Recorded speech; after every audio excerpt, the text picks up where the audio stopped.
non and paraverbal communication, visual and body language, tonality, and verbiage. The three ways that we communicate, but think about it. In what order do your potential customers hear what you're communicating? Do they hear your words first? Do they hear your tone first? Or do they hear your body language and the way that you look and present yourself? Your potential customers will hear first your body language and the visual presentation, second, your tonality and paraverbals, and then third, they will process the actual words that you're saying. So if the very first thing that we're communicating is how we look and how our body language communicates, what can we do to trigger less resistance and trigger more engagement and curiosity? So first of all, just smile. Like, you would be surprised, maybe you've already noticed this, so many reps on the doorstep, like, they just look angry and sad and like they hate their lives. Like, seriously, just smiling in the beginning of a door approach makes a huge difference. I swear, like, the majority of my door approaches, when I knock on the door, I'll put my hand on my chest and I'll say, "My name's just Trenton, and I was wondering if you could possibly help me out for a second." I just smile at them. And you will see an actual difference in people's faces and how they respond to you, as opposed to, "I'm just following up with the net metering program.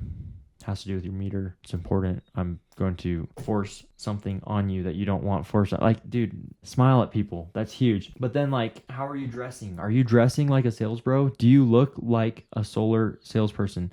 If you want to present yourself as someone who sells solar panels, that's fine. Do that. But I have found in my own experience that most people, at least in California, they're past the phase of wanting to talk to this local neighborhood solar sales bro who's out for a summer selling from college.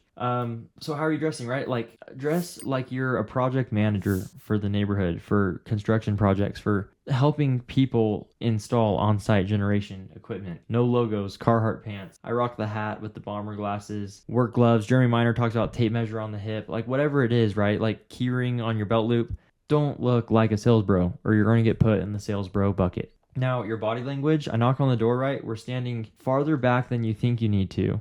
And I'm usually looking away because I want them to speak first. I want them to interrupt me. So I'm knocking on the door, standing pretty far back. I'm counting something, I'm taking notes, I'm paying attention to something else. When I make eye contact with them, right? When I'm body language, I'm speaking with them. Eye contact 50% of the time while you're speaking and 70% of the time while you're listening. The reason for this is more eye contact than this either invites resistance and reactance or attraction. And I don't think we necessarily need either of those on the doorstep. What am I doing with my hands when I'm speaking? Mark Bowden has broken this down really well. He talks about the truth plane. The truth plane is like in your rib cage, in your abdomen. Having symmetrical hands here, it communicates trust, and subconsciously we interpret this as trustworthy and honest and true. Another thing you can do with your hands, one hand in the pocket, thumb out, communicates confidence. There are quite a few studies that show how confidence and asymmetry are perceived. The way that we perceive confidence, the more comfortable someone is being asymmetrical with their body movements, just as humans, subconsciously, we perceive that as more confident. And then some more body language. We'll talk more about entrainment in a little bit, but I point over there, they look, visuals with my hands, right? Like, are you trying to lower the bill? Or what have you been doing to try and keep the bills low? Or the rate hikes? Like, they're making you pay. They're like, you're paying this much and hopefully we could get it to this much. And then slow movements, right? Like, never move faster than you could underwater. And when you move slow, it communicates trust and authority, communicates an abundance mindset because resources aren't scarce. And then paraverbals, tonality, pacing, pausing. Here's something actually way cool that Roberry gave me this one. Joseph Roberry, dude. He said, speak so slow that they finish your sentences.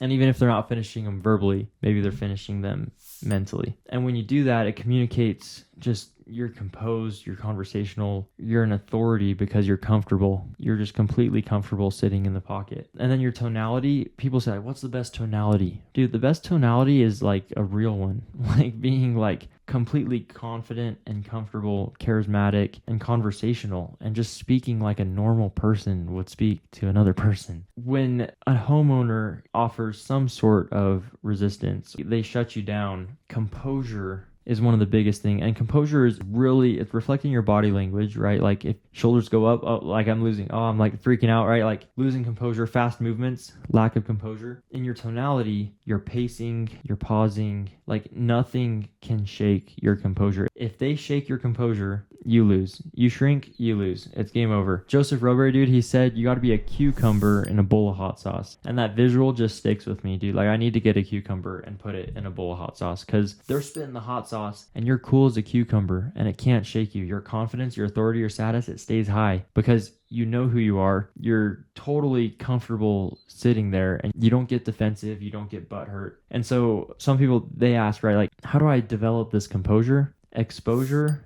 equals composure. It's going to be difficult to be composed right off the bat if you're a brand new rep having never done this before. Maybe you can do it, and some people do. But if you push through that lack of composure, that inability to maintain composure, your composure muscle is going to get stronger and you're going to be better and better and better at maintaining composure. Go back and watch the video on confidence and authority and you'll learn about the leakage tracker. The main idea here though is when you're completely congruent, off camera, on camera, when you're the same person off camera, when nobody's watching as you are when you're out working, when you're communicating with people, when you're trying to present yourself as an authority, if you're the same person and you're completely congruent, you will communicate that congruency and your confidence and authority, they stay high, and your ability to influence, to be influential and to be persuasive, I mean, it stays high and it stays effective.